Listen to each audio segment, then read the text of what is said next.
I tried to think of one lesson, only one, I've learned by living in Vietnam for the past 10 years that I could reshare to any foreigner who is interested in living in Vietnam, in connecting with locals and making the best out of their expatriation. And I came up with that advice that I'm about to share in this video. I think if I'm sharing this now, it's because this one has had the most positive impact in terms of results that I get by applying it and in connecting with other people and especially Vietnamese people. And because I'm connecting with Vietnamese more thanks to this lesson and this advice I'm about to share, then my experience in Vietnam is obviously way better than the average foreigner or the average traveler who is experiencing a great moment in Vietnam, but it might not be as great as it is if they apply my advice. Just for context, I arrived in Vietnam in 2012 as a student. I'm an entrepreneur. I was born and grew up in France. My connection with Vietnam is simply from my father, but he was adopted. So I grew up in a French family, even though I have connection with Vietnam from an early age. I didn't know about Vietnam before arriving. So you can think of me as a French person who lives in Vietnam and he just turned out to have a strong connection with the country. Now, a few things that I've done here that might be interesting to notice is I've learned Vietnamese for the past 10 years. I went to university for that, and this has also helped me to connect better with the culture. So obviously, my number one advice would be to start learning Vietnamese, whether you stay for a short or long period of time, because you learn how people communicate with each other, and you learn a lot about the culture, and that helps you in any ways to navigate Vietnam, right? Now, I also have a Vietnamese wife, and we have a family together now. And I've stayed in Saigon for the past 10 years and moved in Danang in the middle of 2024. Now, this advice is very practical, very personal, and you will never see it in other YouTube videos probably because I think people tend to give you practical advice that are things that will help you with the logistics of your life in Vietnam, but nothing related to your emotions and to your personal behavior and connection with the Vietnamese people. And if I have to go back and I have to look at all the positive moments, compare them with all the negative moments in my entire 10 years of expatriation in Vietnam, I would say that everything that turned out to be positive was when I was managing to control my anger and self-control. If you are in France and you work in a company or you are in your family and you disagree with each other, we love heated debates. We love to talk loud and to be the most seen person in the room.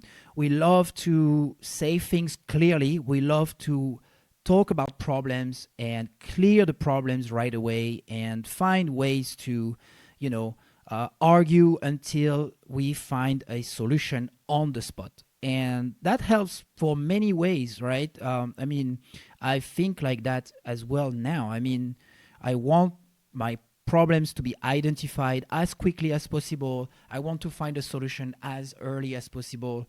And if I have to raise my voice or scream a little bit, then that's a cool, downside compared to the outcomes. Now, that's the French culture. That's the French way of handling things. And if you are from the US, from Australia, from any Western culture, it might be exactly the same, right? You might think, screaming at each other doesn't mean we don't love each other.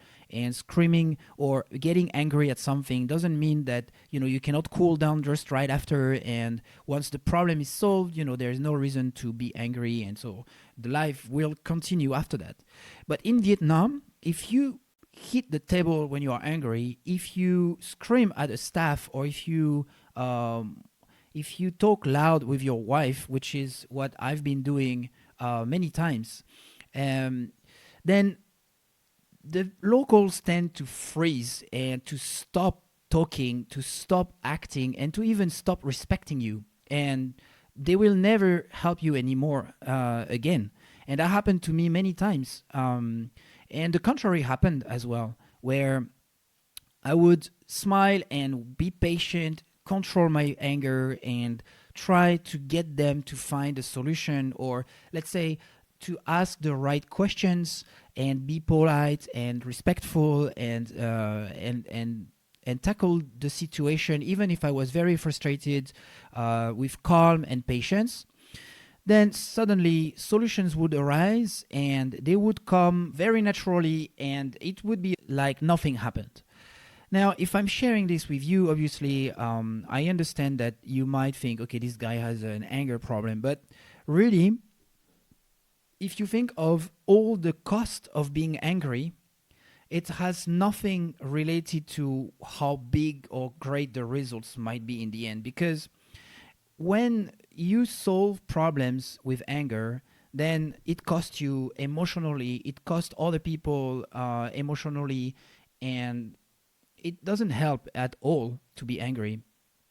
On the other side, when you are super positive and you stay calm whenever something happens, then your brain starts to function in terms of searching for the best outcome out of this. And people in Vietnam are always teaching you this lesson. Whenever there is a problem, they don't. They will think. They will take time to think about it, and discuss this problem.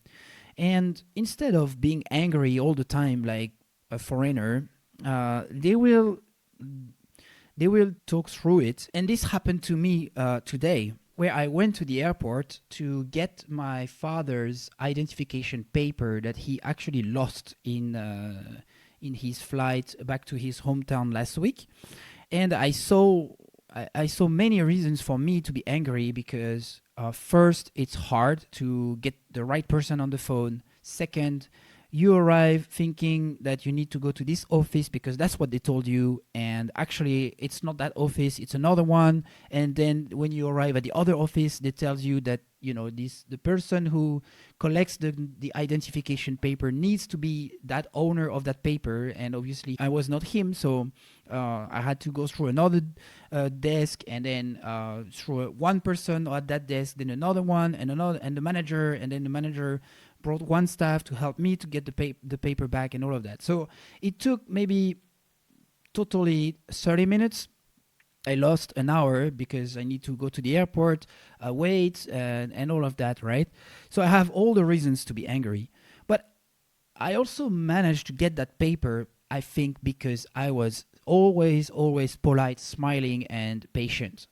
And all the time, on all the different stage, I was trying to show my best and most positive personality and that actually paid off, because no one was treating me bad, and everyone was trying to help me.